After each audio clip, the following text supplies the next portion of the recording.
Hi guys, my name is Claudio and we're gonna play a bit of City Skylines.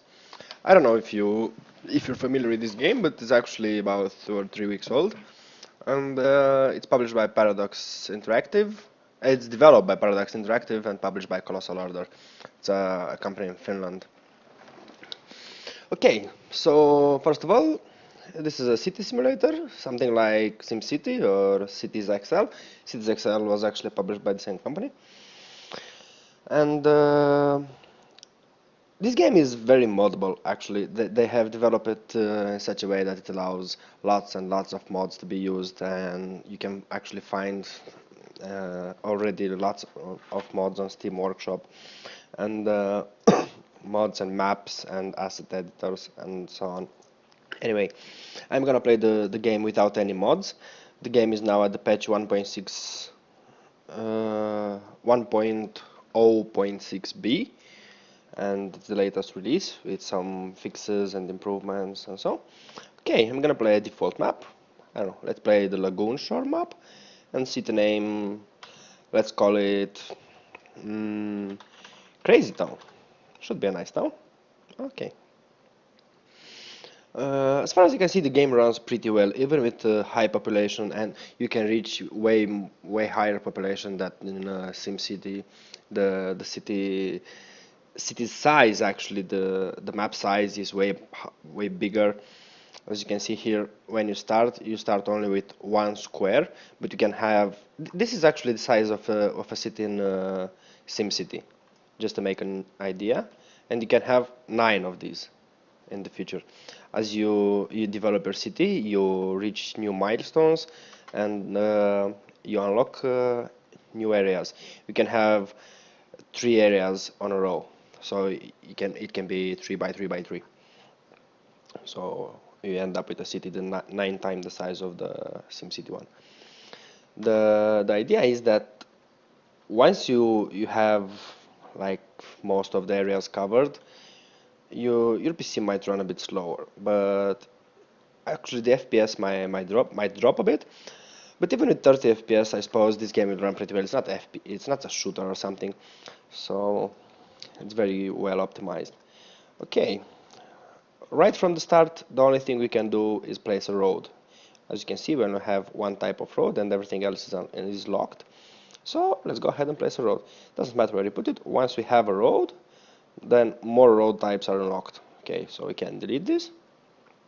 And I don't know. Some people used to link the highway entrances. This is the main entrance to your town. In the future, you can develop another. You can link to another ones as well, as you can see. But for the moment, this is our only entrance and exit to the city. So I think I'm gonna place a roundabout here. Roundabouts are the key for optimizing the traffic flow. As you can see, roundabouts and one-ways. I don't really like one-ways, so I don't think. I think I'm gonna make my own roundabout. I don't like this one. I want a bigger one. Okay, let's go ahead. Roundabouts are one-ways. Let's use the curved tool, and we're gonna go. This snapping grid is actually pretty good. It allows you to have a better space orientation and to optimize the space used. Okay, we're gonna go then 2 squares by this side. Okay,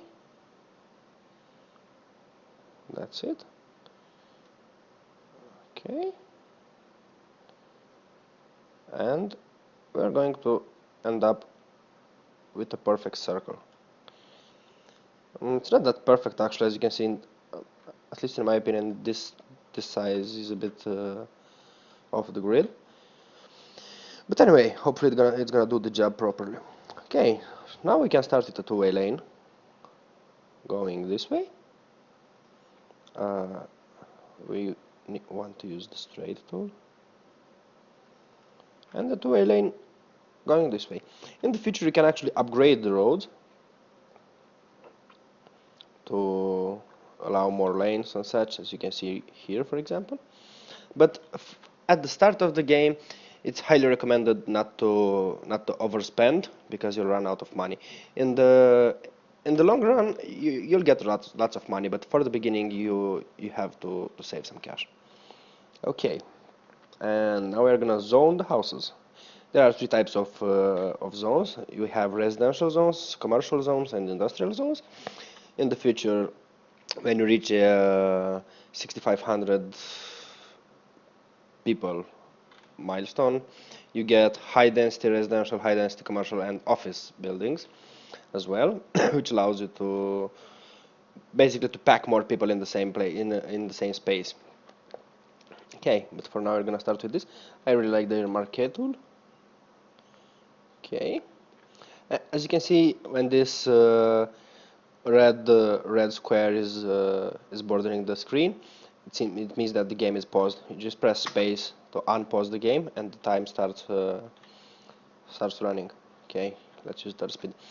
The reason I'm always pausing the game when I'm beginning to build roads and stuff is that each building, each road, and so on, each facility takes up maintenance costs, weekly maintenance costs. So as long as we don't have people to generate income, it's good to pause the game. Okay, for the beginning, people will need water. So let's go ahead and place a water pump here, and the drain pipe, because the water, the dirty water will have to go somewhere. Okay, now I have, as you can see, there's the river coursing here with these arrows, and we want to put the drain pipe as far as we can, so the water pump won't drain water from the polluted area. Okay, let's link these babies up, and let's give water to the people. We don't have any people now, but anyway. Okay, let's unpause the game so people can come and settle in. They have started already, as you can see. Houses are getting built, and pretty soon they will need power. We'll go ahead with the wind turbines. I like green energy and stuff. There's a maximum of 8 megawatts output. Actually, these are the cheapest ones in the start. The the coal power plant has a cheaper price per megawatt, but has a higher upkeep cost. So in the long run, the windmills will be cheaper to have. Okay, we need to provide power to our people. Okay, this should do, and we need some power to the facilities as well, so they can run properly. Okay, and now we have a very small community here. They have water, they have electricity, and for now this is all they require. And here we have the zone demand, and as you can see, the industrial and commercial zones are in very high demand for now. So let's go ahead and zone some industrial. These areas, the industrial zone mostly provides jobs for people. Okay, we want to keep the industrial area as far as you can, because they're gonna pollute the ground and stuff. Okay, let's go ahead with the commercial as well, because they will have to. Actually, let's make something like this. Let's get a freehand tool. I don't like square cities and stuff. I want them to be more free drawn. Thing is, this is not a very good space efficiency, but hey, a real town is not like squares and boxes. It's not a grid. Okay, let's draw another one from here as well. Okay, let's connect these ones, and let's zone some commercial buildings in here.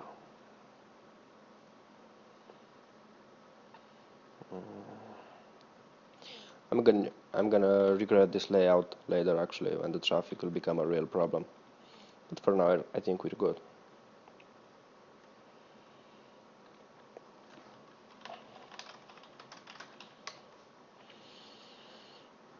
Okay, yeah, this zone needs water as well. I'm trying to have the least overlap possible in order to save some cache.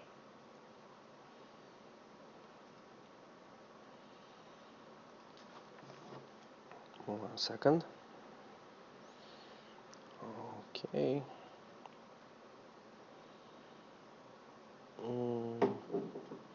Okay, so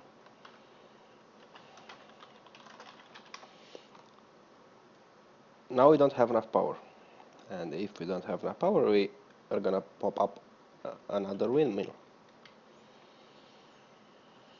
They don't have electricity at all here, so we have to connect this. Otherwise, they will start living. They will. Okay, everything's fine now. What if we connect this? Ah, we don't have enough money. We are making money right now, actually, so we just have to wait. Anyway, guys, this was the first episode of the CrazyTown video. We have started the city now. Hopefully, we're gonna manage to keep up with the traffic flow in the future with this specific layout. Anyway, I'm trying to make here a very random city because I'm really sick of the boxed and gridded layouts which people use in city simulators. Anyway, I'm gonna put an end to this video now, and thank you for watching. See you next time. Bye bye.